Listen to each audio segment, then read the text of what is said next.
अस्सलामुअलैकुम, आप देख रहे हैं बीबीसी उर्दू न्यूज़ और मैं हूं सुबल ज़िया। बुलेटिन का बाकायदा आगाज़ करते हैं और शामिल करते हैं इस वक्त तक की अहम खबरें। Malik Razzaq crime reporter Faisalabad.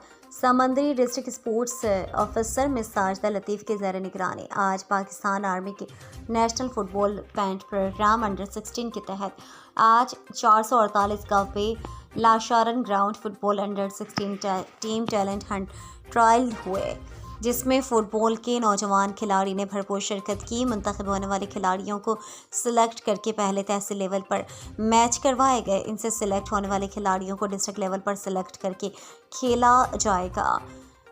Trial देने वाले हर खिलाड़ी को डिस्ट्रिक्ट स्पोर्ट्स ऑफिसर साजिदा लतीफ़ और इंचार्ज स्पोर्ट्स समंदरी अस्तफ़ा हुसैन ने से आने जाना का TAD और रिफ्रेशमेंट दी गई। अब तक के लिए इतना ही। मजीद खबरों, अपडेट्स और अच्छे प्रोग्राम्स के लिए देखते रहें बीबीसी उर्दू न्यूज़ TV। अल्लाह निगहबान।